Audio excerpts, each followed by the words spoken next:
Hi, welcome to my YouTube channel, Hashtag Math. I love that name. Cannot take the credit, it was a student of mine who came up with the name, but I love it. Okay, so today we will discuss tangent lines and derivative at a point.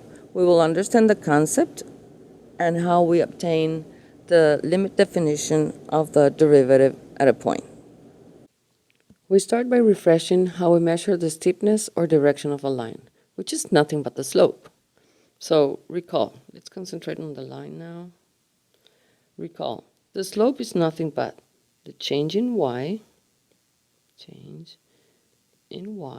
which is this length here, divided by the change in x, which is this length here. We name the points, the 2 points on the line, x1, y1, x2, y2, and use the known formula for the slope, which is y2 minus y1 over x2 minus x1, which in this case is just 5 minus 2 over 10 minus 4, which is 3 over 6, 1/2. So 1/2 is the measure of the steepness of that line. Notice, in this way is how we relate the independent variable y to the dependent variable x. So, but why we want to know the relation among these variables? Real-world applications. Suppose the variable y is distance and the variable x is time. The ratio distance over time, which is change in y over change in x, give us the rate at which distance changes with respect to time. And well, we know this is nothing but velocity. So if we see our graph, this is telling us that for this modeling, our velocity is constant because the rate at which a line changes is constant and is always 1/2. This is telling you that whichever object was moving is moving at a velocity of 1/2, and then the units, I don't know, meters per second or feet per second, whichever units you're working. Here's when calculus comes in. We want to measure changes, work with variable velocities. So far you have seen average velocities or average rate of change, like final velocity minus initial velocity over time elapsed. And fine, we get the average velocity at which an object is moving. In calculus, we're interested in instantaneous velocity. Well, like the velocity at which a plane is moving right before landing, at that instant, before the wheels touch the ground. Okay, now we will move to this graph. Here we have a variable rate of change. You see, if you take these 2 points on the graph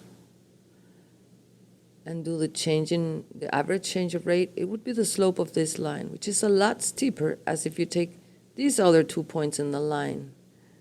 It's a lot less steeper. So meaning the rate of change here is faster than the rate of change here.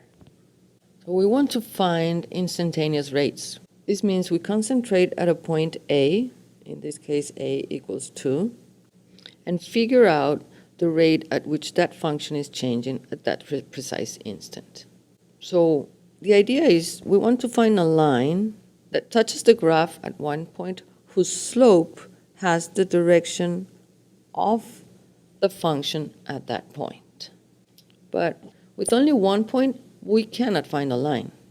This means we go to the surroundings of A, around A, with a limit, because the limit is concerned to what's happening around A and not at the precise point A, and get information from the function around A to find out that steepness or that direction we're looking for.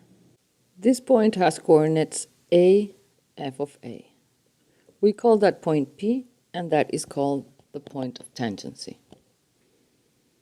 If we take any other point, say Q, on the graph, when we join by a line that point with the point of tangency, we obtain a line. That line is called a secant line to the function.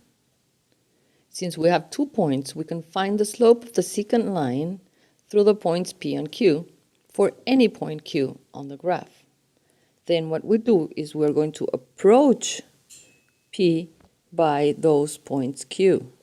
You see, the closer you are to the tangent point, the closer the secant line gets to the line we're looking for, which, by the way, is going to be called the tangent line.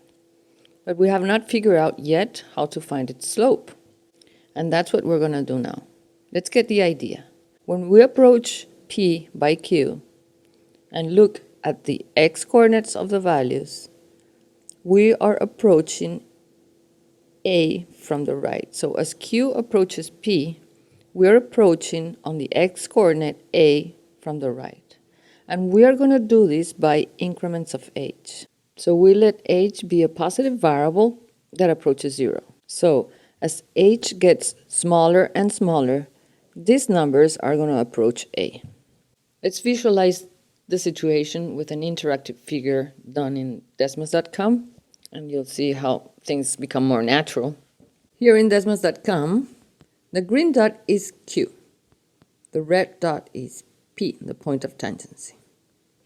You see, as Q approaches P, look at the animation, you see how the green line approaches the red line? This is what we do. We take points on the graph and approach the point of tangency from the right, and we do this again from the left, and you can see as you get closer and closer to P, the secant line gets closer and closer to the tangent line. So the slopes of the secant lines approach the slope of the tangent line. And this is exactly the concept of limit. So what we're going to do is take the slopes of the secant lines and let Q approach P. So the limit of the slope of the secant lines approach the slope of the tangent line, as you can see. Look, as Q approaches P, we said we're going to approach A by A plus H. In this example, we're going to approach 4 by increments of H. Let's look at the equations here. So you see the parameter H. I'm going to start moving the parameter H, and as H, I make H smaller and smaller and smaller, it approaches the point of tangency. You see? That H there is the increment I'm going to do to 4, and I'm going to do smaller and smaller increments to approach the tangent line. To finish, we're going to find the limit definition of the derivative. Remember, we have the point Q and the point P. P the point of tangency, and Q are approaching P. So P has an x-coordinate of A. That means the coordinates of the point P are A and then f of A. We are approaching P by Q by increments of h. The x-coordinate of Q is A plus H.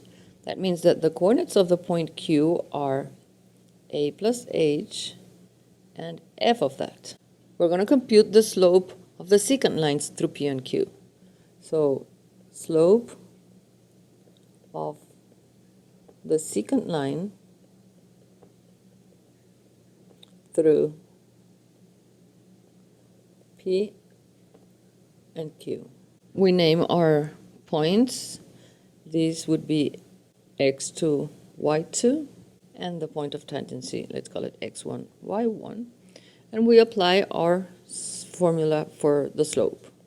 And we're finding the slope of the line joining P and Q. Let's call it MPQ, which is going to be y2, which is f of A plus H, minus y1, which is f of A, over x2, which is A plus H, minus x1, which is A. So notice that the A's cancel out, and the slope of the secant line through P and Q ends up being f of A plus H minus f of A over H. And the slope of the tangent line, let's call M the slope of the tangent line, is, as we reasoned before, the slope of the tangent line is the limit as Q approaches P of the slopes of the secant lines. When we say Q approaches P on the x-axis, we are approaching A by increments of h, and let h approach 0. So the slope of the tangent line ends up being the limit, and now we approach h to 0, so a plus h approaches a of the slope we just found, f of a over h. And we have just defined the derivative of f at x equals a. We are finished. This is the derivative of the function f at a. Hope you got the concept. Bye.